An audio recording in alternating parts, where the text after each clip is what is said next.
Hello, and welcome to a special episode of Terminus.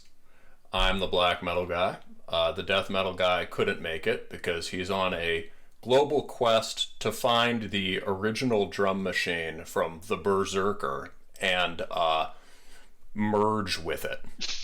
That's all he told me. But I'm here with Reese from Old Mill Productions out of the mystical Kawartha Lakes of Ontario. Reese, how are you doing tonight? Not too bad. Thank you for having me on the show for the very, very first time. We've never done this before. It's great. It's really great to be here.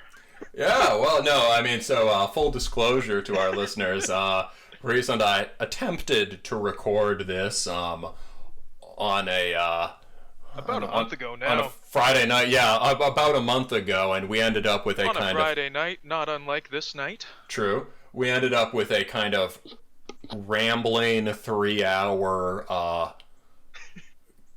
sort of conversation that then I started trying to interview or edit it, and there was just too much editing to do, so we figured let's take another pass at it and try to do it clean. So this is the streamlined, YouTube optimized, sort of the definitive edition. Yeah, exactly. We're gonna have ads every 10 minutes. This is the HD remaster of this interview. All right. So, for those who've been following Terminus, we've covered a few Old Mill releases. We started with Haljoruna this summer, and we also covered the latest by Molderion. And why don't you explain to our listeners, Reese, what the general concept is for Old Mill, because you've got a couple different things going on. Well, actually, first of all, I just wanted to pass on a thank you from both Molderion and Haljoruna for covering their stuff. They wanted me to mention that to you. But the main gist of the label is, how should I say? Well, you've got the I've already given you something to cut. I'm sorry. No, you don't even have to cut this part. It's see, this humanizes you in the public eye. Before you were the mystical hermit of the Old Mill, and now you're... Oh yeah, my PR team told me I should do this a couple times. Yeah, now you're a regular dude. Yeah. So the concept of my label is that I've always been a very big fan of folk metal. I'm very picky and peculiar with my taste, and there was never really a label out there that catered exactly to what I was looking for. The closest would be Nordvis Productions, but even then it wasn't exactly that itch. So I figured if anyone's gonna do it, it may as well be me. So Old Mill exists to sort of aggregate the kind of folk metal that I enjoy listening to. Right, so you're doing kind of creative work as a label head, trying to form this sound, which we're going to get into in a second. But also, there's something interesting about the format of Old Mill, right? Because you've got Old Mill Productions, and then within that you've got Old Mill Artifacts, and what's the other one? Old Mill Engravings. Yeah, so Old Mill Productions is the overall umbrella. It's the Old Mill, I guess you would call it a business, but Old Mill Artifacts is the record label, and under Old Mill Engravings, I actually publish books, sort of like hardcover fanzine type publications. But much thicker than you'd expect from the fanzine name. I've got one of them actually, and it's Thank you, by the way. Yeah, it's really nice, and it's about, I mean, God, is that 100 pages of material? It's oh man, what was the final count? It's more than 100 pages. Possibly more. I think it is. Oh boy, 226. And you basically made it yourself, right? Yeah. So that's the product of about 6 months of work. Now I have guest writers in there as well, but just assembling the book was a bit of a challenge. It was very rewarding. Here, I've got one next to me. Let me go grab it. I'll read off some of the chapters for people.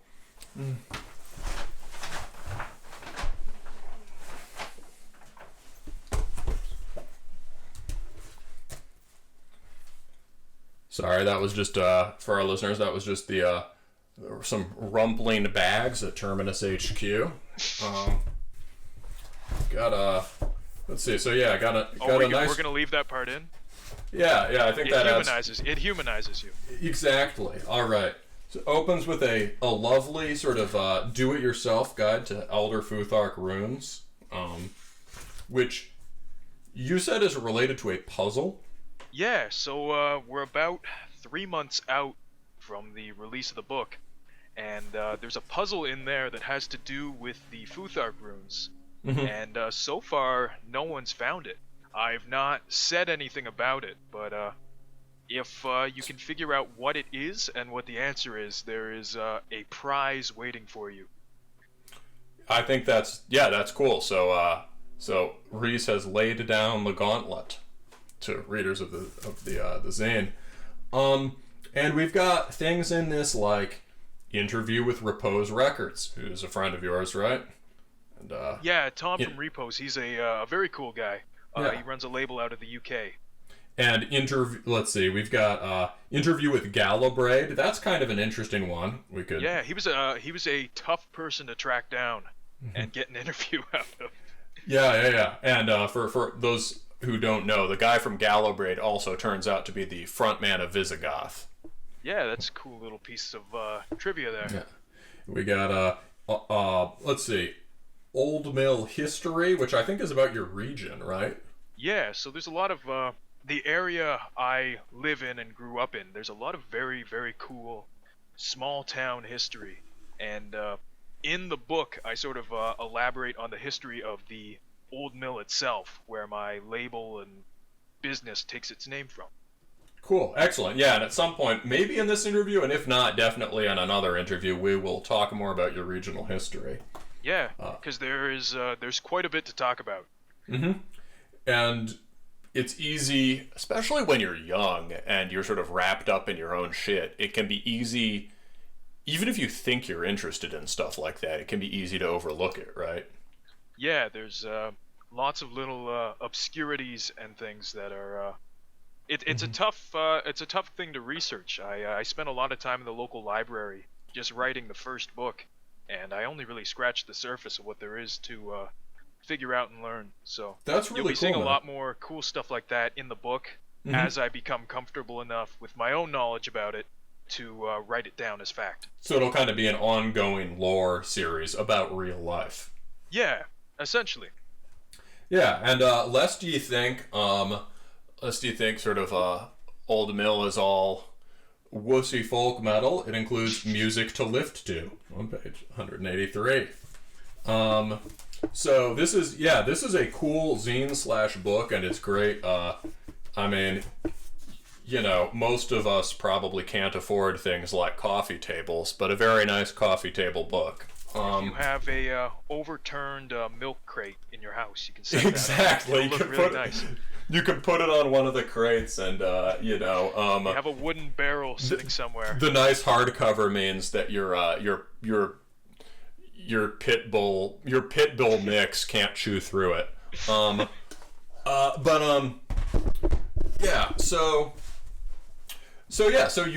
you have a press, and you also do tapes as your main medium for releases, right? For music. Yeah. As it stands now. As the label gets bigger, the dream is to do vinyl as well, but we're a ways off from that. I think extreme focus is good, especially at the beginning.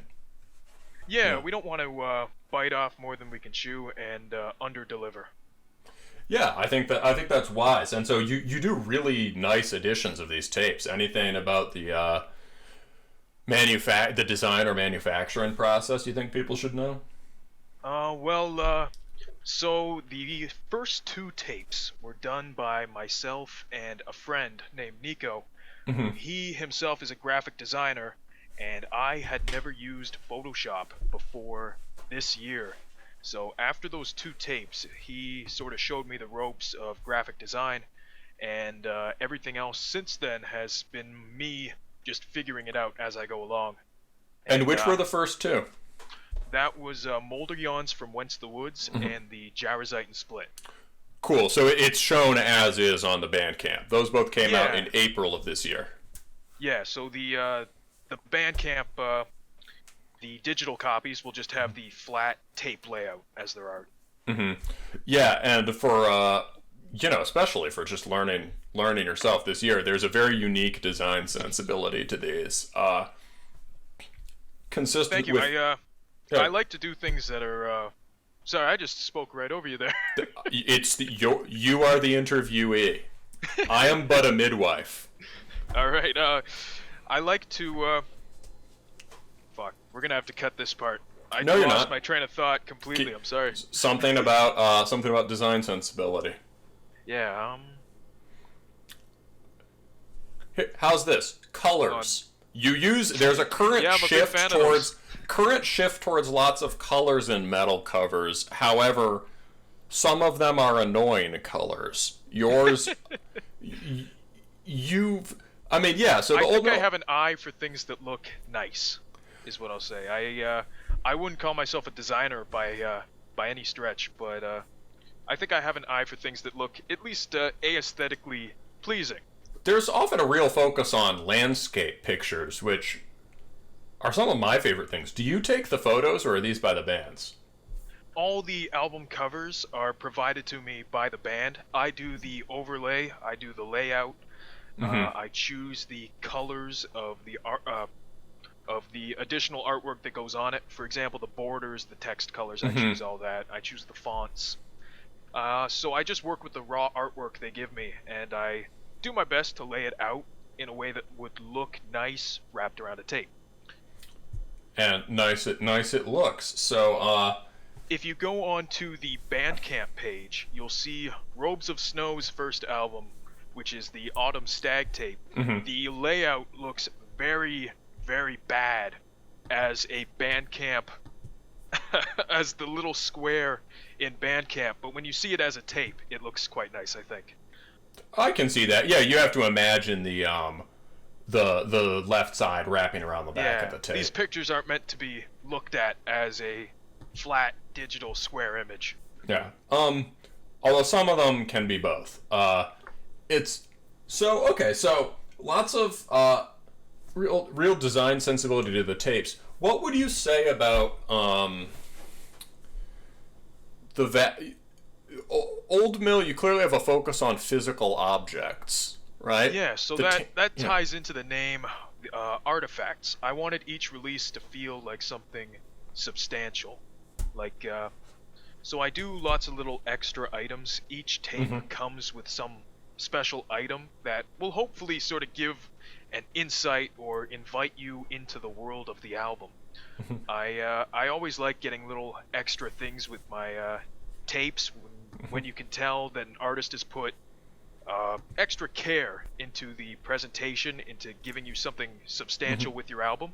So that's a big part of what I do. It's sort of the unique selling point of the label, is that you'll get these cool little, I don't want to say trinkets, but you get these neat little objects that they tie in with the album. Well, they're often cool on, sometimes the extras you get are like, sometimes they're just classic metal and punk things like stickers and pins. You get a fridge magnet. Stickers and pins, which are great, but yeah, sometimes you get something completely useless like a fridge magnet, or sometimes you get something that's just like nice, but you can't really do anything with. It's thrown in just so they can say there's another object in with the tape. Yeah, whereas these are a bullet point on the list of features. You've got like cool necklaces and pendants and stuff that people might actually wear. Yeah, that's the hope at least. Yeah, if you want to impress the witchy girls at the local weird bookstore with your occult druidic vibes, you can wear sort of old mill pendants. I promise you, it will work. Yeah, it's 100% success rate. That's my personal guarantee to you as a... that's my business's promise to you. Yeah, just be ready to talk about your zodiac. I was just gonna say, be prepared to talk about your zodiac sign and keep rocks in your pocket too. um, so okay, we got through the sort of production process and the general concept for the label. Now let's talk more about what I'm sure a lot of our listeners came for, which is the idea of folk metal, right? You've said that you formed the label around your own kind of... Yeah, because a lot of the labels out there that deal with folk metal, it's not really a kind that speaks to me. It's there's a lot of like Viking metal and stuff, and borderline power metal, things like that. Mm-hmm. My idea of folk metal is a million miles removed from that sort of stuff. When I think of folk metal, I never really think of things like I don't even know enough to think of a good example. Fintroll. Fintroll, that's a good one. Fintroll and Korpiklani, stuff like that. Yeah. Yeah. Although I will say Wooden Pints is a jam, but I hear ya. No judgment. Yeah, it's I mean, it has very little to do with metal, or folk. It's Fintroll, Korpiklani, or like, sometimes people apply the word to black metal-ish stuff that just has some folk in it, right? So you might hear people applying it to Primordial or Druid or like Moon Sorrow. But I don't necessarily disagree with that though. I would at least Primordial and Druk I would definitely call folk metal band. At least early Druk. Like Autumn Aurora, Blood in Our Wells. Those two, I consider those classic folk metal albums. And so I think most of our listeners will have listened to that. How do you think that kind of fits in with your idea of folk metal? Well, I think there's a real earthiness to it. That music, there's no pretension. There's no, like, they don't come off as, like, musical cosplayers. You know what I mean? It's very authentic, genuine music, and it's woven into the heavy metal in a way that's very natural feeling. Because I feel that... It being the folk, right? Yeah. Yes. I feel that folk is a genre that lends itself very well to being combined with heavy metal, especially black metal, but heavy metal in general. I think the two genres, at least compositionally, share quite a bit in common. There's chemistry between the two, and a band like Druk recognizes that, and they're able to meld the two together in a way that feels very natural. Nothing is forced. Yeah. So, what were some of the things...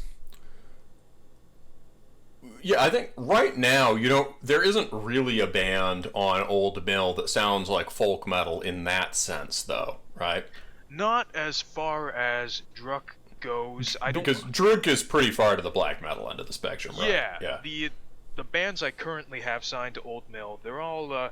I don't really think I have any two bands that sound alike. And going into next year, I don't want to spoil anything too badly, but you'll be hearing a lot more.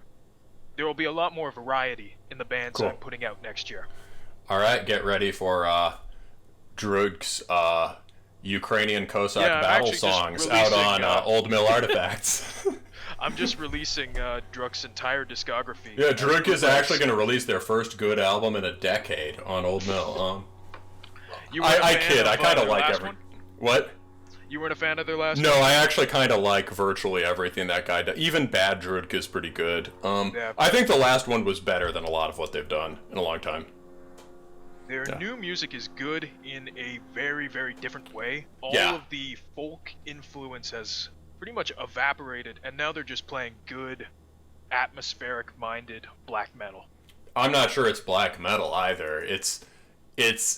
But it is good. It's certainly still extreme. I mean, his vocals are just, you know. He is a very good, like, spit vocal. Yeah, it's just a good... spitting words out.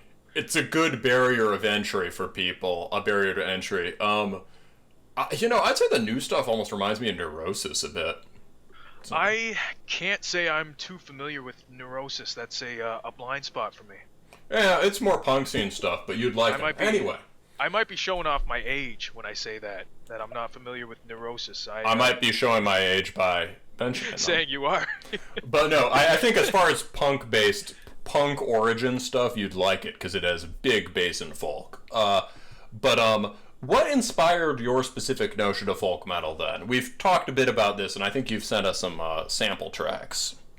Well, yeah, actually.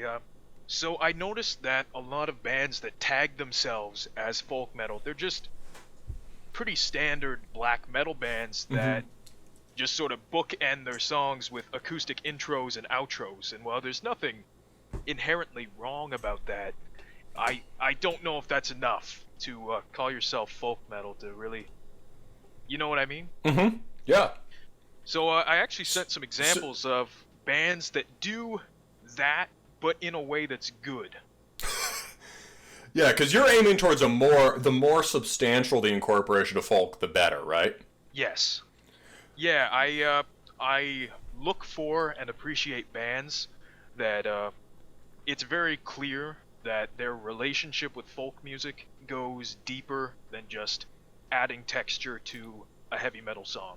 Word. So you wanted to start with the Noltem and Aquilus? Yeah, so if you are going to go the route of just throwing, I shouldn't say throwing, but of putting an acoustic intro on your song, this is a good way to do it. Noltem's Wind Hall is the song I sent over. Oh, that's a good title. All right. Yeah.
Damn, that Druid's hard.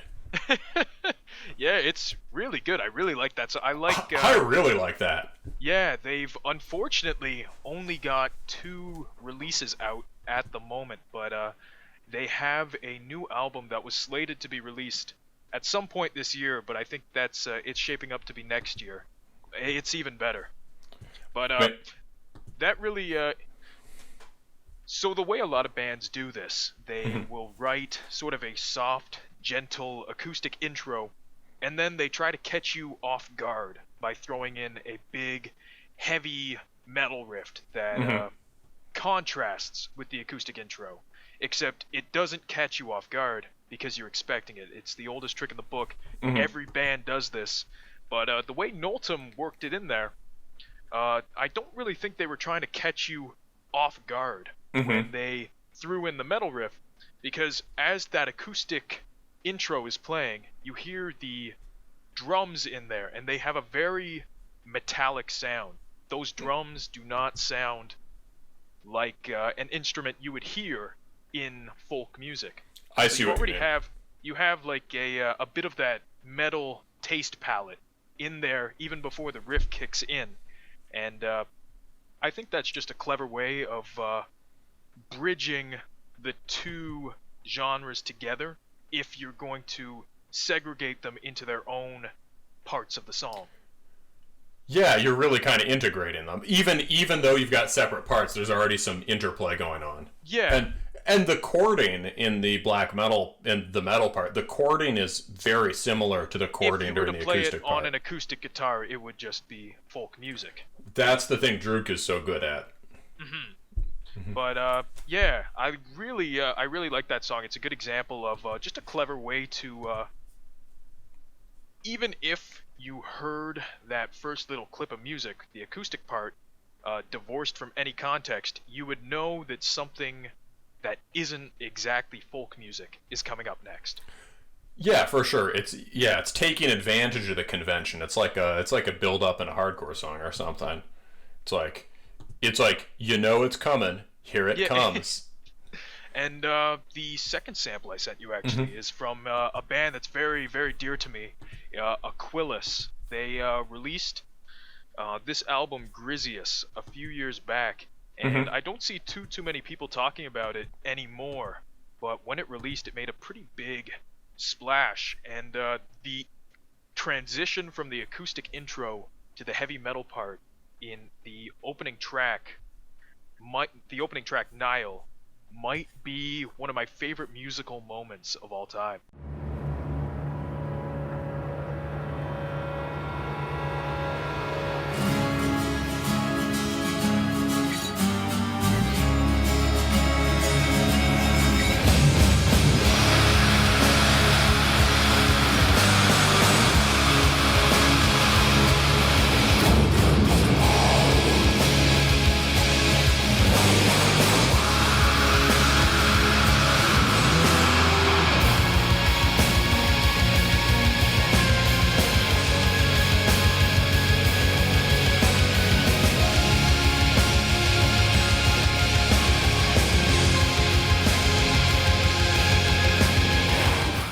Whoa, I kept listening to that a little bit longer than you had on the sheet. It's worth it. It's a really good song. That massive drum sound. I remember hearing that for the first time. I think I was about 16, and that was a huge watershed moment for me. Yeah, that's great. I also like the really. I mean, I kept on going into the for almost the second minute, and there's a very chord change very early in it that turns things around in an interesting way. So. Well, that song, it's very pretty, but also very, very dark. It has a real like Children of the Corn type vibe to it, and that it's very it's picturesque music, but it also sounds like something bad is about to happen. Oh, it's pretty close to the sort of like down a half step chord shifts you get in the early black metal or in the Lord of the Rings soundtrack. It's very menacing. Yeah, very, very cool. I like that too, and I can see how the cover has inspired old Mel releases. Yeah, it features a very nice painting. The painting really captures the atmosphere of the album too. It's very pretty, but also very dark, and the scene it's depicting, while it looks very pretty, when you look closer at it, it might not be whatever's happening there. It's nothing good. It's a couple pretty peasant lasses, who are not scantily clad, as is often the case, and they're burning something in the middle of a very dark, very ominous looking forest. I mean, yeah, it looks like a 19th century. It looks like a sort of 19th century kind of realist kind of romantic painting. They're burning something. Yeah, they might be making. It's just a good example of cover art really doing a good job of representing the music that's inside of it. It's very easy to picture that scene or something similar to it while listening to the music. Are they making charcoal or something? I don't know. They're definitely just burning. They've gathered sticks and are burning something. Yes. It's is that a river next to them? Yeah. Yeah.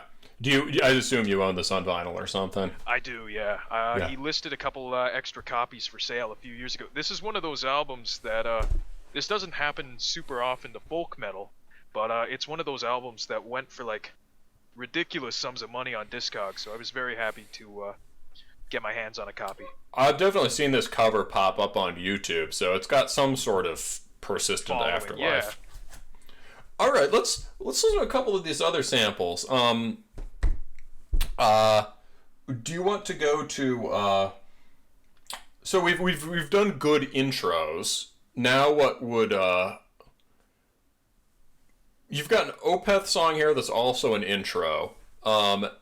And I suppose that's a canonical thing. Probably a lot of people who listen to Terminus are not big fans of Opeth, would be my guess. I don't know. I almost feel it's the opposite. Because even if you don't like Opeth, it's music for people who are good at picking apart music. I think it's quote unquote. I hate using this term. It's thinking man's music. Yeah. It's the death metal and I sort of grew up as the kind of people who didn't like Opeth. But as I was telling you before we went on air, I like some stuff I've heard from them a lot. So why do you want to show us this track? Yeah. So this Opeth track, it's off Sorceress, which is by this point they've left heavy metal behind pretty much entirely. This is from their prog rock era that they're still going through.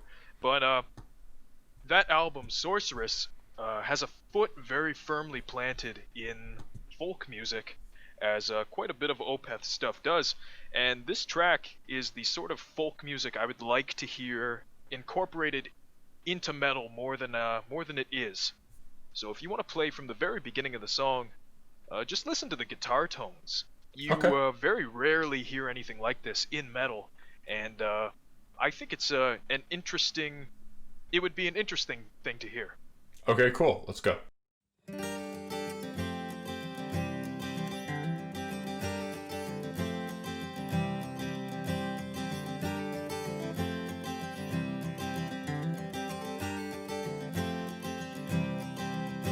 When you're tired of waiting, when time is not on your side, when you're tired of hating me, you no longer want to hide. You're stuck to the failures of your life, or with the sorrows of your strife. When time waits for no one, it heals when you die. When soon you are forgotten, whisper within the sight.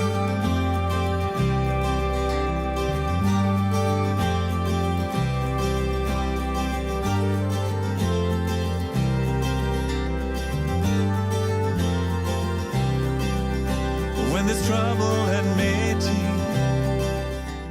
Yeah, all right. I can hear what you meant about the really pretty guitar, especially after it opened up a bit.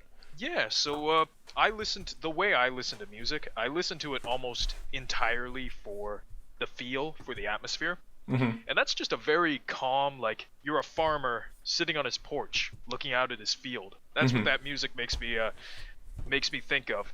And that's just sort of a road that folk metal, as it exists now, has never really gone down, and I feel like it would lend itself exceptionally well to being blended with heavy metal. Yeah, this is the Opeth thing. This reminds me a little bit. There's a long tradition of like Swedish psych rock, garage, psychedelic, punk kind of music. Well, and Opeth, as they exist right now, are tapped into that a little bit. I think I hear that for sure. Like the more psychedelic side of that. Yeah, there's a band called on Sorceress. You'll hear a lot more of that in the more rock-oriented songs. There's a band called The Soundtrack of Our Lives that's kind of like really blissed out but kind of intense that this reminds me of. Yeah. Okay. But yeah, just that nice, calm, like breezy is a good word for it. I think. I like it's very light. Sorry, you were saying? Yeah, no, you. It's very light, it's very calm, it's very, it's peaceful music, which I know might not be the most metal thing in the world, but, I think it would lend itself well to being, blended into, a black metal frame. Yeah, well, this is something we've talked about on the show a little bit, and I've talked about with you before. It's sort of like, we've got sort of, metal comes out of this very aggressive and warlike posture, and that's still very central and important to it. But it's, at this point, right, it's broadened so much. The sonic... Oh, sorry, go ahead. I keep doing that. I'm sorry. Well, it's your. I was just gonna say the sonic palette and emotional palette is a lot broader, and now we've got people who, people like us who grew up kind of in metal music and culture. You probably listen to metal like, I mean, some people listen to it sometimes. I probably listen to metal 75% of the time, and there are so many different moods and situations you can explore within the metal universe, right? Yeah, I think heavy metal music has evolved and matured in ways that are very far divorced from early Black Sabbath stuff. Like the range of emotional expression that exists within metal now is even just going back like 10 years. It's leaps and bounds ahead of what it was, and I've always been a believer in happy sounding metal. I think there's really something you could explore there.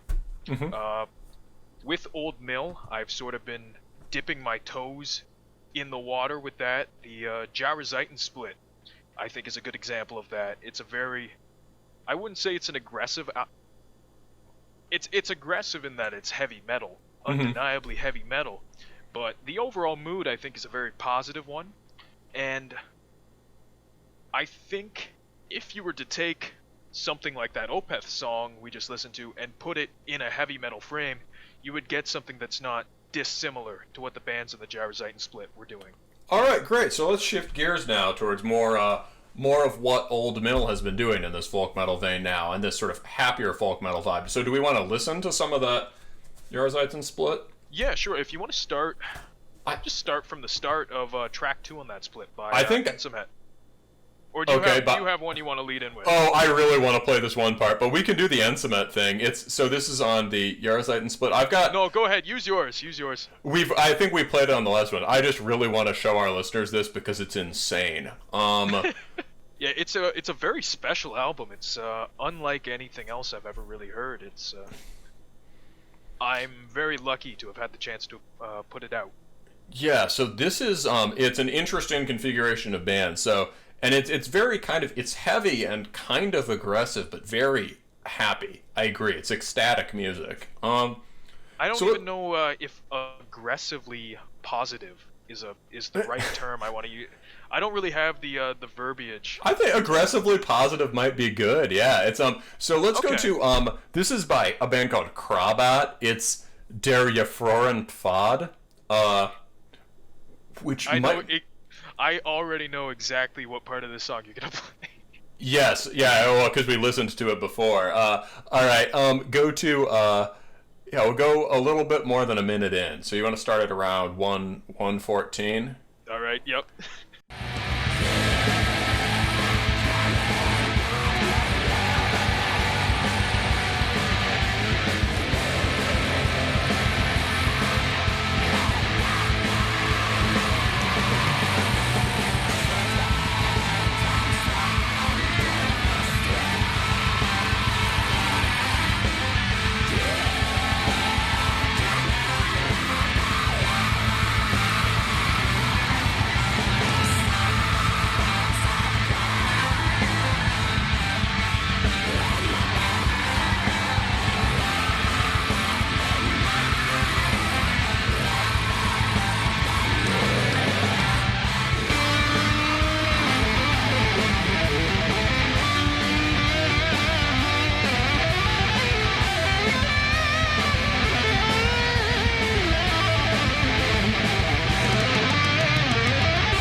Yeah, I'd say aggressively happy is a good way of putting it.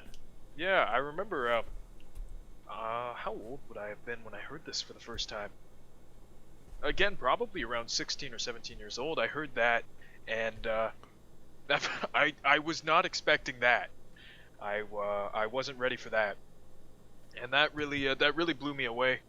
And I'm glad all these years later that I've managed to stamp my logo on that. Yeah. So what was the story there then? So you heard it a while before you released it. I heard it a while ago, and by that point, all the physical copies had sold. They were gone. He did a run of 30 digi-sleeve CDs, which is essentially a piece of hard stock paper folded in half with a little foam thing glued on the inside that holds a CD. It's just a piece of paper folded in half. But I managed to track one of those down on Discogs a couple years later, and I think me buying it was the first time it ever sold on Discogs. And I was just happy to own a physical copy. But when I decided I was going to start a record label, I was just thinking of releases that, because I was and still kind of am nobody, I was thinking of releases I could put out that fit my target aesthetic and vibe, but were also within my ballpark, you know? And and something that had been tested a little bit and that you believed in. Yeah, so I shot a message off to Fanculo Records, and as it turns out, the guy who ran Fanculo was a member of one, possibly all of the bands. I know he's in at least Ensomhet and Khrabat. He was an Italian fellow, so his communication between the two of us was a little spotty, but I believe he's in all three bands. But he gave me permission to release the album, which I was very, very excited about, and that's one of the releases I'm most proud of, one that I've been a fan of for such a long time, and I now get to offer my own version of it. I get to sort of attach the colors and looks that I've associated with the music onto the physical product of it. Yeah, this is I just looked this guy up on Metal Archives, and this is a very eccentric micro scene. I looked at the members of Khrabat, and there's another band on this comp called Behit Gorum Dementherd. Sorry, did I say he was a member of Jarazaitan and Khrabat? He is Behit Gorum Dementherd. He's the one and only member of that band, and he's also a member of Khrabat. Yeah, I said Jarazaitan. That's the name of the split. Oh, whatever. That's fine. I think yeah, I've never actually listened to this album before. I don't know what I'm talking about. I'm doing this interview in the place of the old mill guy. I'm his intern. Hey man, I a while ago on the show, the death metal guy had to remind me that the Misfits sort of Earth AD EP comp, which makes it full length, isn't called Wolf's Blood. It's called Earth AD. Although Wolf's Blood is the name of one of the EPs on it. So, but that's one of my favorite records of all time, and he had to remind me. But yeah, Behit Gorum Dementherd. He's an Italian guy whose stage name is Weird Fake German. Like, yeah. LLN French as German. Yeah, it's, he's an eccentric fellow. If you've checked out some of his other works, Fanculo Records, I believe every single record you see on that page is by him. So there's about 10 different bands, 10 different subgenres, and they're all by him, and I think they've all been released within 5 years of each other. Yeah, it looks like the last thing that came out was 2018, but you totally got to see what this guy's doing. Yeah, it is a sight to behold. I don't think he's as active now as he was. I know... Yeah, go give him a poke.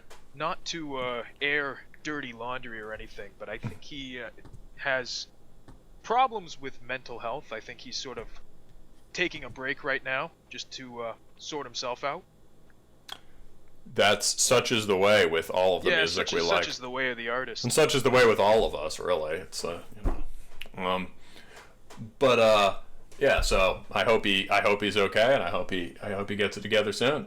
So or not gets it together. I hope he feels better soon. Yeah. It's in a better place with himself. Yes. So let's see. So we've done Khrabat. What are some other old mill releases that are good paradigm for this?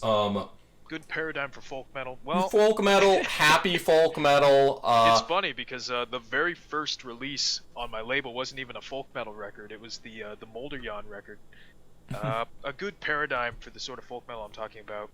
Let's go with... We talked about Robes of Snow, right? Yeah, so let's go with Robes of Snow. One of the smartest things I have ever done was reach out to Damien from Robes of Snow, because he's sort of become the old mill house band. He's incredibly prolific, and he's cool to just keep sending me his albums, as long as I'm willing to release them is the deal so far. So let's go with Autumn Stag, and let me find a good song, because I didn't send you a timestamp for anything on that. This is I think the first entire Robes of Snow I listened to, and it's really good. Yeah, it's a little Opethy, but viewed through a very black metal lens. So let's and it sounds folky, but not European. This guy's American, right? Yeah, and some of his upcoming work, he has some albums that I don't really want to spoil coming up that really double down on the Americana type folk, and I'm very excited to release those. So let's start at the very beginning of Funeral for Summer off Autumn Stag. All right, lovely.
Yeah, that's gorgeous.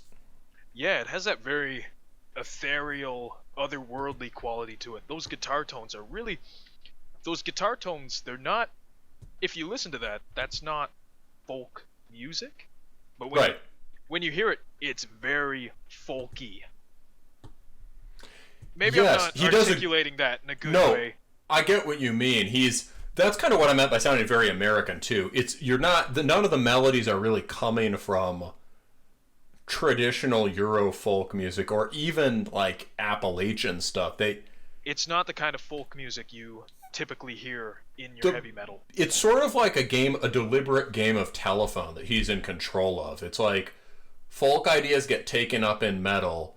He's taking metal ideas and taking them back into folk, but he's playing them in a meaningfully folky way. You know, there's like this... I can follow that logic. I think that makes sense. The arpeggios and stuff are just... He's got a really unique way. There's a lot of finger picking, which is awesome. A lot of folk people who claim to be doing neo-folk stuff, for instance, just go strummy, strum, strum. The finger picking is great. And then when he starts tremolo picking, the riff is really grim. Much grimmer than I'd expect. And he's like... it seems like he's finger picking the tremolo or something, or he's got two parts there, but he's finger picking the electric guitar too. Does that make sense? I've never really broken down the technical aspect of his. I'll ask him tonight. Actually, he and I talk quite frequently. I'll ask him about that one. Yeah, sometime we should have him on the show. Probably whenever he's got a new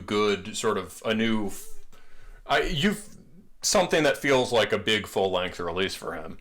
So right now we've we've been talking about doing merch, and the thing we've settled on right now, he's got 4 albums in a series: Autumn Stag, the one that comes after, which is the Frozen Choir, and he just released Austera's Lake, and he has a 4th album coming out, and each one represents a different season. And once we get past those 4 albums, we're gonna start doing some bigger stuff with Robes of Snow material, just because to do anything big for any one of those albums doesn't make a whole lot of sense, because they exist as a whole.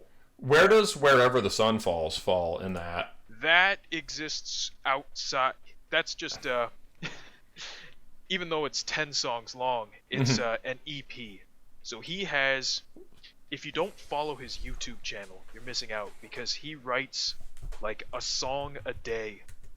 He has probably 50 hours of unreleased music on his YouTube channel, so he has tons of EPs ready to go. He's one of the most prolific artists I've ever heard, and that's just an EP he gave to me to release as part of some charity work we were doing. That's awesome. So I'm going to subscribe right now. Yeah, there is a ton of content to dig through on there, and some of the songs have been kept off of albums and released EPs because they're not quite up to snuff. It's all good, but you know, there are some songs on there that were ideas he didn't fully double down on, whatever. But there are some songs on there that are really, really quite good, and you can usually tell which album cycle they were written during, because they have traces of that atmosphere on them. So if you go way back to the very beginning, you'll get more material that's similar to the this Autumn Stag album we're listening to. Cool. Yeah, he's got a...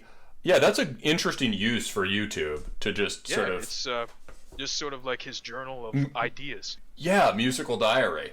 Yeah. The description says atmospheric... Actually, it's a journal, not a diary. Thanks. Oh, fair enough. Sorry, that's a good point. Sorry, we don't do diaries here. Only moldering tomes. This is his grimoire. Welcome back to Grime Wars. We're here with London's nastiest grime. His description says atmospheric and ambient black metal, dark folk and dark paganism, nature footage.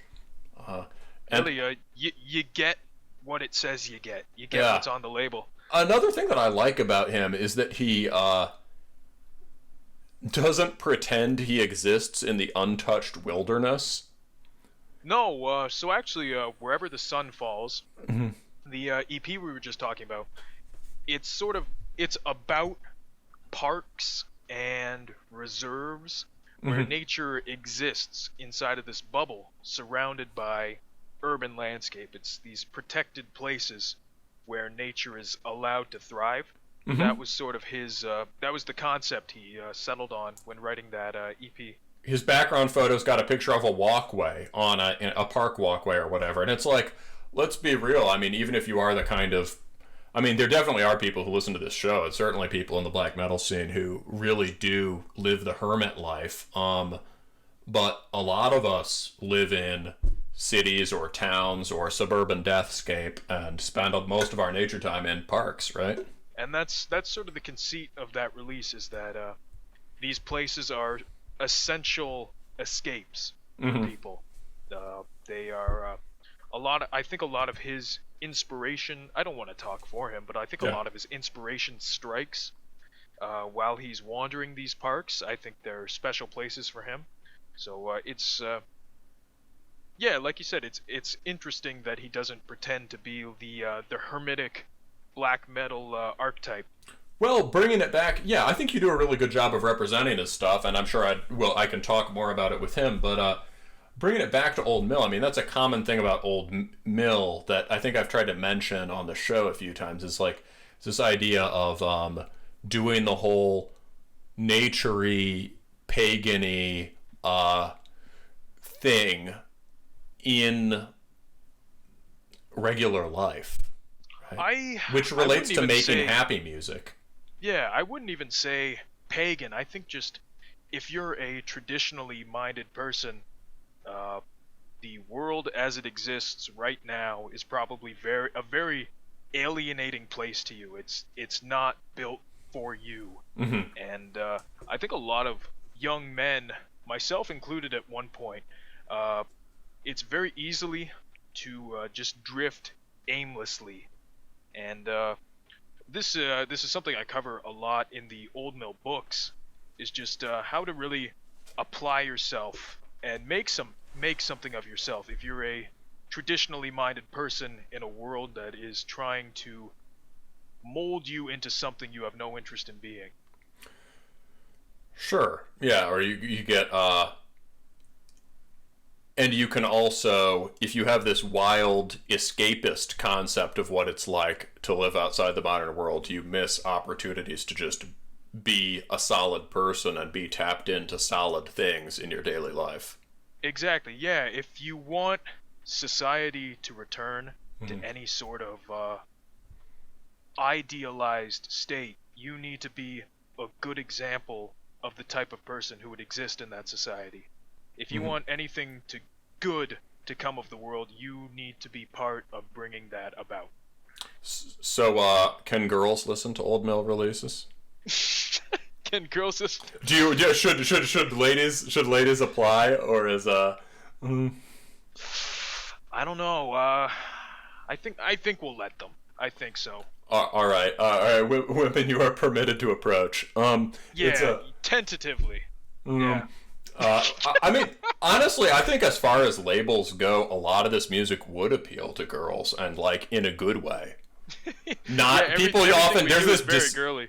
there's this dismissive phrase, girlfriend metal, right? But like it's this is just stuff that because of the range of emotions in it and different kinds of melodies and stuff. It's very emotionally expressive music. And yeah, a lot of my best customers from the label are girls. And one of my friends, Kelly, she actually helped me edit the book. She was a massive help. The book wouldn't be half of what it is without her editing it. So there's a strong female presence in the Old Mill. Nice. The Old Mill Maidens contingent. It's yeah, no, that's good. I think and you know, the music manages to be well, a lot of the music, I think it fires on both sides because it's often very tender, but also it's harder than a lot of folk metal stuff, you know? Well, yeah, it's music that's genuinely it's not posturing music. It's not pretending to be hardcore Viking music, you know? Mm-hmm. It's very genuine. It has genuine grit to it. It's made by people who have really it's made by people who are of the lifestyle they say they are. So it's people who have experienced real grit, who have experienced the world, and it's not always a positive experience, and that is reflected in their music. All right, so we're back after a short break with Reese from Old Mill Productions. Before the break, we were just talking about some of Reese's own key releases and how they define his folk metal paradigm. And now what I wanted to ask is, given that you're building your label around this vision for what folk metal could be, as this genre that's both more folk and more metal than most of the things that have that name right now, how do you envision this developing? So obviously I'm a heavy metal guy at heart. I love heavy metal. I love aggressive music. I love angry music. I love music that's all kinds of negative, which a good chunk of metal is. But I think that one of the sort of paths that this pocket of music could go down is a more positive, happy. It's a tough thing to put into words because it's something entirely theoretical. I think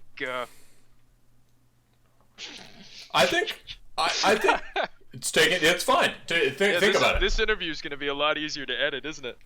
It is, by far. I think like the stage. I know it sounds weird to say, oh, happy metal, but I think people will be way more receptive to this than you realize.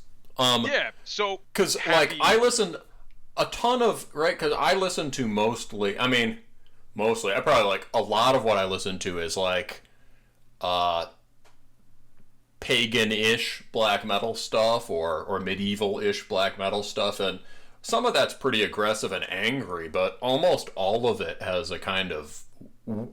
at least a kind of exultant, joyful quality, even if it's that exultant joy with swords. But I think a lot of people really like stuff like Druid, right? And some of that shit is just obviously happy. So one of my favorite examples to refer people to whenever I talk about this is the album Illos by the band Earthen Shrine.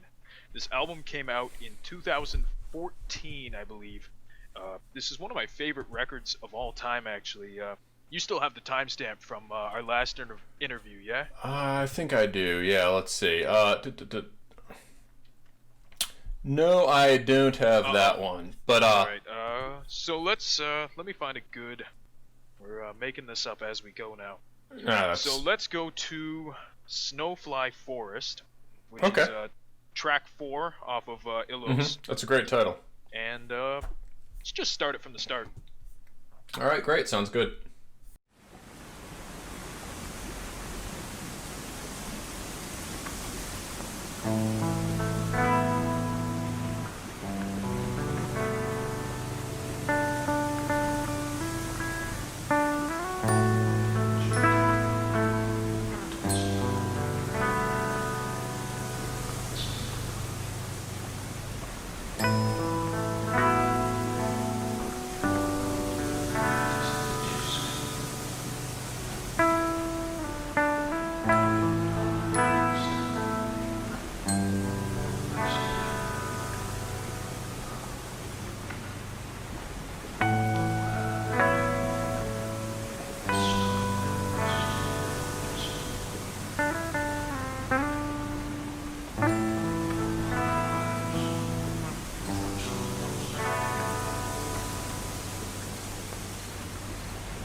Alright, so that's pretty intensely ambient. Yeah, it's so it's a good example of the sort of thing I could very easily picture folk metal evolving in that sort of direction, a more ambient, I don't want to say laid back, but a less active sound. It's a very calm, very comfortable sound. Like in electronic music right now, one of the big things that's going on is comfy synth. It's like very analog sounding, nostalgia. It's like dungeon synth that your grandmother would like. And while I'm not a huge fan of that Isn't kind that of all music, dungeon synth? yeah, so I'm not a huge fan of that kind of music as it exists Mhm. now, but I can hear bits and pieces in it that I think would work well within the frame of a heavy metal song, because comfy synth is very adjacent to folk music, I feel, and one of the main sort of tenets of that sound is that it's very positive, it's very comforting, it's very welcoming and inviting, and I don't think it's a huge stretch to imagine the more atmospheric side of folk metal wandering in that direction in the future. And who's to say if anything good would come of that, but if you're an artist who is intrigued by that prospect, send me your demo, because I will happily listen to it. Yeah, so what would you say is, in that Illo sample, what would you say relates that specifically to metal? Or is the idea that it's kind of beyond metal? It's beyond metal, but that sort of music, I keep saying this, it lends itself well to being worked into metal. Right, because some of the album, Illos record, or the Earthen Shrine, the Illos is the album, is a little more metal sounding, right? Yeah, but that's that one particular song, Snowfly Forest, it stands out from the rest of the album because it's I don't want to say it's entirely ambient, but it's one long atmospheric piece. It's not like it's not a song that has different movements in it, really. It's just sort of this, I guess, yeah, ambient is a good word for it. It reminds me of the more, I tried to think, like, what would it be that connects it to metal? Genre, you'll get a lot like that in kind of neo-folk and post-industrial music, but often in those kinds of music there's a austerity, which sometimes can be paucity of musical ideas, and sometimes is more related to the idea that a lot of it's kind of stern music that's rooted in this industrial aesthetic. So for better or worse, kind of sparse. Whereas because it has this relationship to metal, this Illos bit is full of these, I guess it's riff as an idea turning into little melodic phrase as an idea. You know what? I gave it a little bit of thought, and the way I want to put it is this. So this is calm, comforting music that you would have to take metal and warp it. You would have to warp heavy metal around this music rather than working this music into heavy metal. And I think that is the next challenge for artists in this pocket of heavy metal, is making metal that is recognizably metal, that gels with this calmer, happier vibe. You would have to fundamentally change the way you approach heavy metal, I think, because it's a very aggressive, in-your-face style of music. But I there goes my train of thought again. No, it's I think I hear what you mean. I think that's already some of the stuff on Old Mill is a bit is on the higher intensity side for sure, but I hear what you mean. What struck me about something like Robes of Snow is that the songs aren't really, or the Haljoruna too, the songs aren't really structured like metal songs, and they're structured much more in this kind of expansive atmospheric thing, maybe with, if there's any bass line to the track, the bass line is this very full, complete acoustic and or keyboardy stuff, and then when the metal comes in, it comes in at certain points, and often, for both Robes of Snow or Haljoruna, the metal is quite intense, but it's part of this broader continuum that's more folky, ambient. Does that make sense? For a lot of these guys, I think it's folk music with heavy metal added in, as opposed to the other way around. Yeah, that makes sense to me. The bones of their music is folk, and the muscular and nervous system is heavy metal. Nice. And the skin is whatever culture or background they come from, which will inform the type of folk that it is. Okay, that makes a lot of sense. That's a great image. So I think I see that. And so I think I also get the distinction you're drawing here, because a lot of Robes of Snow is, like in that sample we played, Robes of Snow is often fairly grim, or at least certainly in the kind of sublime, majestic mode of metal, even if it's in a more understated way. Whereas it's about nature, and nature is very harsh. Nature is very pretty, but not always welcoming to human life. Right. Whereas the Earthen Shrine has this more abundant, encompassing, pastoral thing, and what you're wondering is, how can we start working metal into that? Yeah, Yeah. You can tell you do a lot more of this stuff than I do. You were able to phrase it in a way I couldn't. No, your image about the body was great and memorable. But yeah, and I think the big challenge is working this happy music into metal, because while they are genres that lend themselves well to being combined, it'll just take some doing to make it, to work out the kinks, I think. Oh, for sure. Yeah, I can imagine this process going horribly wrong in a number of ways. But but thus far, all of the old mill stuff is cool. I appreciate that. I only sign stuff that I myself enjoy. Mm-hmm. I don't think of myself as like a tastemaker or anything stupid like that. But Mm-hmm. I like to think I have an ear for this sort of stuff. Yeah, I certainly think you do, and you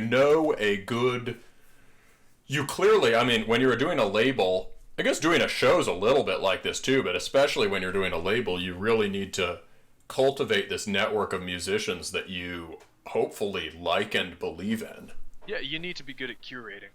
Yeah, so tell me a little bit, one thing I noticed from the zine in part, and from conversations with you, is you have this really kind of broad and interesting network, and I don't know if you could lead us a bit through the broader Old Mill posse. Yeah, so I do what I do with the help of a lot of very people who have much more talent than I do. So we were talking earlier about all the little extras that come with each release. Mm-hmm. And one fellow I work with quite often is, I almost said his name, his Etsy store is called Wodenstone, and he is a Pictish blacksmith, silversmith, man of many talents. The work he creates is beautiful. He makes a lot of the little necklaces that go out with tapes. So Mm-hmm. I have the Haljoruna debut album, Midwinter Blot, coming out, and for the special edition we have 15 sun crosses that Mm-hmm. were made, and they're really nice, like beautiful bronze pieces. They're small, but they're substantial. They're chunky. They're durable. He's an excellent I see. Yeah, I see. He's got one of these on his site. I'm on his Etsy right now. There's some cool. Yeah, this is really cool. He's got. Oh man, I saw this in You should buy something. I may. I saw years ago. I saw this really cool design in a Celtic art book or something that clearly was something like two sort of swirling planetary kind of sources of energy with the kind of lightning bolt running between them, and he's got a pendant based on that design. So the overwhelming majority of the things he has on his Etsy are reproductions of actual historical artifacts. Yeah, I can see that. So a good chunk of what he does is visiting museums, looking at old pictures, old scans, and he will make small miniature versions of actual just historical pieces that have been found. Pictish culture is sort of his forte, but he has some really interesting Norse stuff on there as well, a lot of Scandinavian things. Yeah, because there was a lot of Vikings settling up in Scotland too, right? It's or at least a fair amount. It's So if he's in the United Kingdom. He must be in the northern UK, or where is he? No, Scotland is still UK. Where is Rose yes. Hardy? I couldn't point to it on a map. I'm looking it up. But it's in Scotland. Yeah, I'm looking it up. This is the sort of stuff I'm. I've never hunted for him on the Google satellite. Yeah, this is just the sort of shit that I inherited from my dad. Once you find him, we'll put his address online. Yeah, let's dox him. It's he's got a smithy, so I'm sure he will know where he is. This is the bedroom he sleeps in. Yeah, exactly. He hides the key under this mat. No, so this is cool. He's I'm actually glad I looked this up. He's a man of immense talent. He's on the northeastmost tip, basically, of the southern chunk of Scotland. It's divided in two by a chain of big lochs, including everybody's favorite loch. He's up, northeastern tip. So he's in territory that easily, would have maybe had Picts there. I think Bede, the historian, the English historian, thinks that Picts are different from Celts. I don't know what Wodenstone guy thinks about that. And then it almost certainly would have had some sort of Viking presence there back in the day. Yeah, so you can just you can see all of the different cultures that he's infatuated with just by looking through all the different trinkets he's replicated. There's a lot of cool Pictor stuff, obviously, as I said, but there's a lot of Thor's hammers, things like that. I believe a little while ago he had a cool necklace that was shaped like the World Tree, which was also, I had my eye on that and then it disappeared, so someone bought that. So he got to it before I did. But everything he does is top quality. And you'll be seeing a lot more of his work with future Old Mill releases. Yeah, these are lovely. I think if you were going to... it's also, some of this stuff has such a nice finish on it that it could be given to girlfriends. Or to the witchy girl at the bookstore. If you're listening to this and you have a girlfriend, give him your money. Support him. Buy your girlfriend something nice. Milady, your pendant. All right. This guy's stuff is really cool. And I think this sort of cross pollination of different styles. In metal, people silo things off into these different themes. Like, we're the Celtic metal band, we're the Viking metal band, we're the Slavic metal band. Well, the history of the British Isles is very much a confluence of these things, and you can see that in his work, which is really cool. Yeah, culture is a fluid thing, and cultures interact, intermingle, and take influence from each other, and it bleeds into their artwork. So you can detect little traces of other cultures in certain pieces that he's put out there, and if you actually look up the artifacts from which they're based, you can sort of you can piece together the timeline of when they were made, when these cultures were sort of intermingling with each other. Yeah, this is great stuff. I'll have to look at it more. So, what else? Music-wise, I'm sure our listeners are all like, we just need the names of bands. Give us the names of some bands and some labels.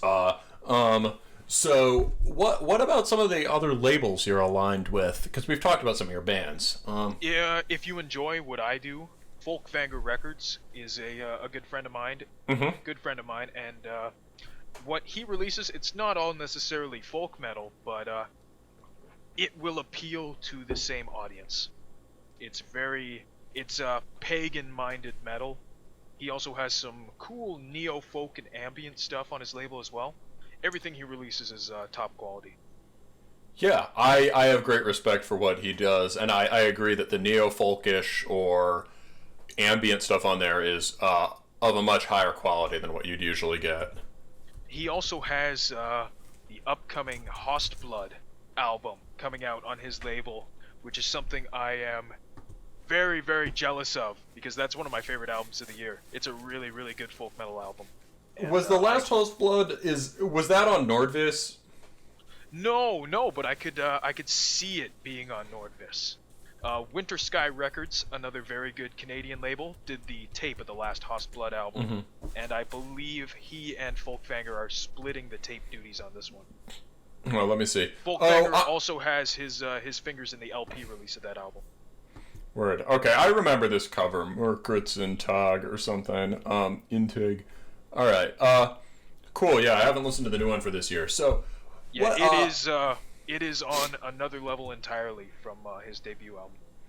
Word. And then you have some other buddies across the internet metal sphere, right? Doing different kinds of labels. Yeah, so Gems label, spelled with a J. Mm-hmm. He's a very cool dude. He releases everything he does is metal, but it's very eclectic. Like, there's some really gritty, like, punk-influenced metal on there. Mm-hmm. And he's also involved with doing some merch for bands like Commodus. He did some cool Commodus long sleeves and a Holder 7-inch. If you're familiar with Holder, it's like a medieval black metal. I still haven't listened to that, but it sounds like it could be good. What have you made of that? It is good. It is. Oh. I'm not the world's biggest Holder fan, sorry, but it is cool. If you like bands like Obsque and I'm drawing a blank on other. Obsequiae, I think, yeah, but yeah, that's okay. Yeah, I mean it's fucking medieval Latin. Words. Yeah, if you're into like medieval metal, which I'm not the world's greatest fan of. Interesting. So you like folky stuff, but not particularly medieval-y stuff. I think a lot of the medieval stuff. I'm not saying this. I'm not implying that Holder is like this, but I find a lot of medieval stuff is a little hokey in the same way a lot of Viking metal stuff is. Depends. I think depends where you look. Obviously, but I think it's changed a lot over the last 5 or 10 years. It might just be a blind spot for me because it was something I never really dove into the biggest bands of that genre, like Vehementz and Obsequiae. While I enjoy Obsequiae enough, I wouldn't say they're bands I listen to very, very often. Too much Obsequiae gives you cavities. It gets medieval crossed with, early melodeath. But I think sometimes that shit really hits the spot. But I mean, I think for me, the medieval aesthetic that I find is often in, like, just more kind of folk-influenced black metal, so Hades and stuff like that. Araya of Vernal Tombs by Obsequiae is a good album. I listen to it every autumn, but it's not just the sort of stuff I would sit down and listen to at a desk. It's the sort of stuff I listen to walking around. It's good for walking around. It's really good walking around music. I agree. I took years to get into that just because it was one of those bands that was kind of inescapable or whatever. And then I was like, oh, there's a lot going on here.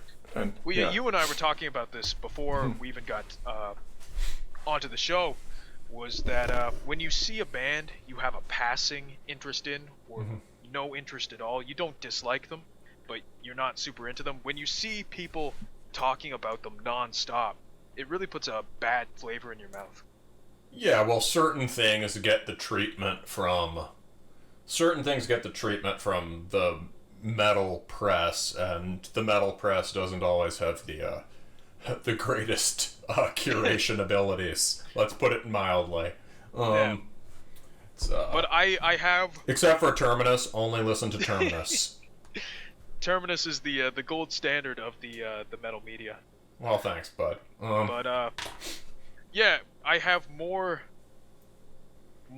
disdain for bands that I only have a passing interest that are crammed down my throat all the time than I do for bands I genuinely dislike. Oh yeah, we were talking about this. Yeah, I remember that. Yeah. So, what else about any other labels or bands or whatever for the people? We mentioned Repose Records. Yes. Tom is a really good guy. He will be distributing. He'll be the only distributor in the UK carrying copies of Old Mill releases going forward. Cool. So massive thank you to him for that.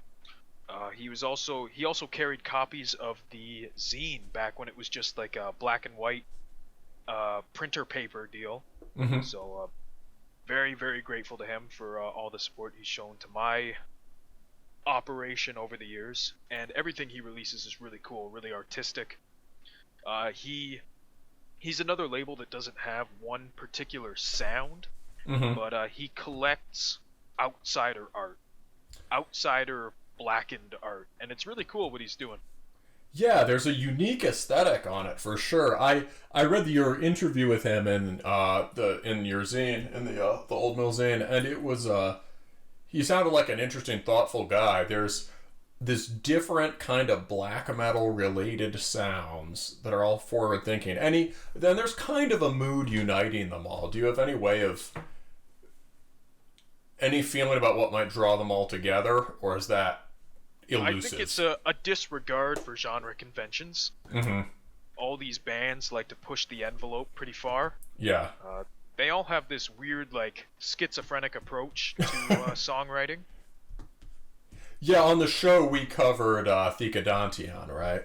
Yeah, and it's just weirdo guitarless death metal. It's every band on his label has an interesting selling point like that. Yeah, I've corresponded a little bit with the guy from Nitsu on Bandcamp, and he's trying to integrate black metal and dungeon synths with basically shoegaze or emo kind of almost indie sounds, but not in the way that made all this awful music 10 years ago. And it's very dark and sort of gothy, and I think it's quite promising. You know what? If that... This doesn't have anything to do with what we were talking about, but Sure. If that sounds interesting to you, you might like the band Lone Summer.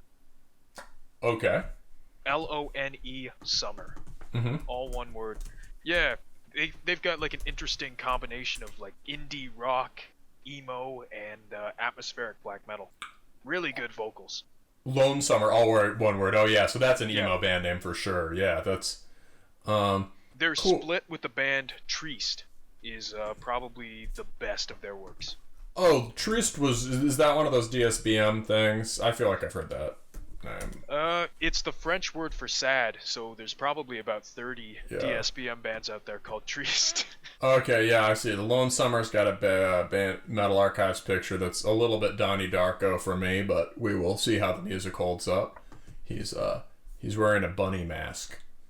Other any more dudes you want to shout out? Because we've talked about most of the main Old Mill bands, right? We've talked about we've mentioned Haljoruna and Molder Yawn. Listeners can go back and hear them if they'd like to on our...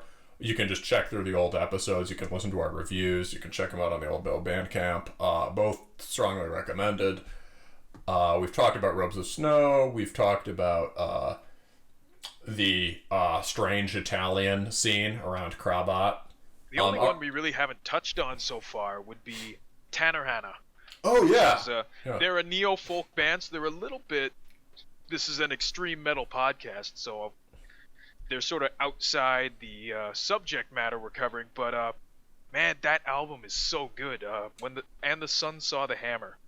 I was friends with from Tanahanner before I put that album out, and he said to me that he had some music he wanted me to hear, and I got really nervous because I never want to say no to friends. But he has a couple other musical projects that he's involved in, and they're all really, really good. So I should have known I was nervous for nothing. But I'm really, really happy that album is out through Old Mill. What a fucking album. I'd like to listen to it more. I listened to it once through. It's really... very somber, dark, post-industrial neo-folk. Exactly. If you're a fan of what Death in June are doing, it's like that, but with a distinctly Welsh identity. Yeah, for people who are listening, yeah, so I listen to a lot of neo-folk stuff. That's been a big thing for me coming up. Death in June, I don't know how much you follow that scene, but it's always said on the scene. It's kind of like there are these formative bands from the 80s, and then just this swarm of imitators who are like mostly just interested in the aesthetics. And it had this kind of dungeon synth quality to it, where because some of the music was so simple, people thought they could just play it. Yeah, that anyone with a guitar thought that. Yeah, they strum, made a this music, strum, and a strum, a strum, a strum, that's a a strum. very, very big part of why I was nervous when he first brought up the fact that he had a neo-folk side project for me to listen to. But I said, I was nervous for nothing. Two chords and runes usually, but this guy, this strikes me as the real deal, and in some sense, like neofolk sets a problem. We've talked on the show about different genres that are sort of confronting problems that they have internal to them, like sludge or something. The neofolk problem is basically this music isn't really based in folk per se. So how do you make it stuff that has some... How do you use the acoustic guitar in a way that gives it some intrinsic interest and use in this? And he's really good at that. Yeah, a lot of neo-folk stuff is a lot closer to singer-songwriter type music than it is to any sort of traditional folk. But with the Tanahanner stuff, you can really hear the influence of the culture that inspired it. And I think that is one of the most important aspects of folk music, is that it's grounded in the culture that produced it. He focuses a lot on picking, and he uses it in this kind of abstract kind of riffy way, where it's like you can hear it has this folky quality, but it's not trying too hard to be folk. It's quite good. Do you want to play some of that? Would you have So the most active metal adjacent song on the album would be When Winter Breaks, but my favorite... let me think of a good... I want to play something that's indicative of the whole album, so let's go with Fathers.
So what strikes me about that is that although a lot of neo-folk is just idealist, this is very minimalist idea driven. Yeah, there's song structure to it. There's a point to the music.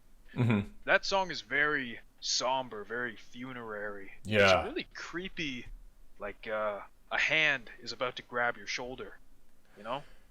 Yeah, it's got this cool sort of drone tone on the guitar and this very delicate touches of maybe a mandolin, maybe it's just higher strings, just ding, ding, ding, ding, ding, ding, ding, ding. I believe it's all classical guitar. I don't think there's a mandolin on that one. But then it's got one of those big sort of Emperor or Lord of the Rings chord changes, which you'd never hear in a regular neo-folk song, or like in one of the bargain basement neo-folk songs. You can sort of tell, I think, if you listen to more of the album, that these guys are definitely coming from a black metal background. Mm-hmm. Is it more than one guy? Yeah, there's 3 of them, and oh, correct me if I'm wrong, but I believe they're all related. Are they all from Wales? Yeah, they're all Welsh. Oh, cool. And was telling me, like, Wales is one of the poorest regions in all of Europe, so a lot of the traditional art that comes out of that region is very melancholic, is very downtrodden, and that's one of the moods that sort of pervades the whole album. So if you like what you heard there, that is indicative of the album as a whole. Yeah, I can definitely recommend this one, and it's got a it's got a serene intensity to it.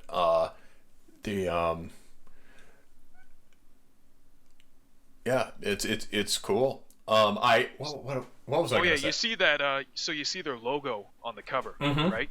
Yeah. So it's based off a wolf's angle.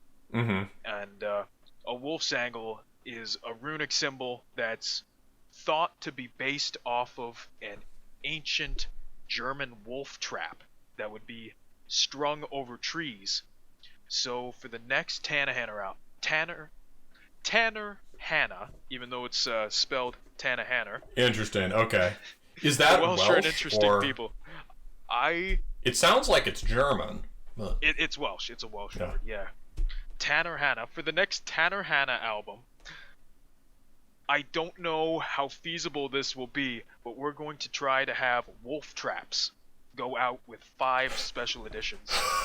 So, like, you get a tape and, like, You get a tape and you get, like, a 20-pound an 8-inch wide 20-pound piece of steel? Jesus. That you hang over a tree attached to a chain. We're going to shoot for that. Is it like a, does it snap? Or does it, is it like the way it works, they go through it and it snags and it slits their throats. Yeah, I've heard that the symbol, I believe the word on the wolf's angle is that it's not technically a rune, but it was used in charms, and the charm is supposed to protect you from wolves. So it was supposed there to is protect. very strong evidence to suggest that it is based off the design of these wolf traps, but that's, as with a lot of things historically like that, that is speculation, as strongly as it is hinted at.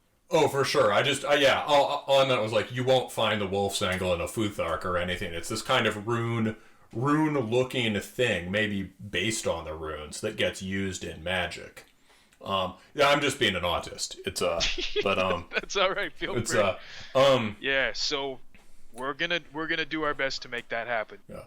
Also, listeners may be more familiar with it from the Bolzer song, "Entranced by the Wolf's Hook," which is a jam to end all jams. So going forward, all of our old mill releases will have 2 special editions. One will have some smaller item like a necklace, and we're gonna go all out on 5 definitive editions. For example, the next Molderjan album, when we get around to doing the tapes for And What Lie Neath Its Shade, you're gonna get a wooden flute with it. Cool. That's so one really of the cool. songs is called Singing Mushrooms. So we're gonna have flutes made that look like mushrooms are growing on them. And eventually, it's going to escalate to the point where it's like, when you get the new Robes of Snow or something, it will come with a deer. yeah, it'll come with a deer. The deer will be alive. It's That's not too far off from what you get with the Robes of Snow tape that's coming out a week from today at time of recording. You get a necklace with a deer antler on it. Oh yeah, that one's really nice. Is that one I remember that's I guess I can't see it. I have to click on merch. Is that on the Bandcamp yet on merch? No, so I think I saw it on forward, Instagram. Yeah, going forward, all of our physical sales will be done through the Old Mill website. I'm not going to put anything on Bandcamp anymore, just the digital, and a link to buy from the website. And those will be going up in a week, September 25th. All right, cool. So, Any other shout outs you want to wrap up with? Obviously you can't. You're gonna forget some people, and that's totally I'm gonna fine. forget some people. I'm very sorry already. Ancient Idols is another artist I'll be working very closely with on future Old Mill releases. He's Canadian. Cool. He's from French Canada. I don't think he's from French Canada, but that's where he's based out of right now. He did the wooden idols that went out with the Tanahanner special edition. Tanahanner special editions, and he'll be the one doing the flutes for the Moldeon release, I believe. Word. Okay. Revenant Marquise is another artist who's been very supportive of my label. He's a great guy. He plays raw black metal, if you're into that. Les Fleurs du Mal, that's a great Canadian record label. He releases all the Revenant Marquise stuff. He's another person who's been very supportive of everything I do. Just trying to think of anyone else. Yeah, I am gonna forget people, inevitably. I think if you've ever thrown any sort of support behind Old Mill, I appreciate it greatly. So, we'll leave it at that. I think those are the main ones I remember from our previous take on this, and I think you got some more in there too. So, I'd say we did a good run. If I wake up to any angry messages, I'm sorry. Yeah. So, on the way out, then you've been saying you wanted to play us something from the new Haljoruna that's coming up. Yeah. So, the band sent me a couple of tracks the other day, rough mixes, and by the time this show is ready to go, I'll have sent you one of the finished tracks.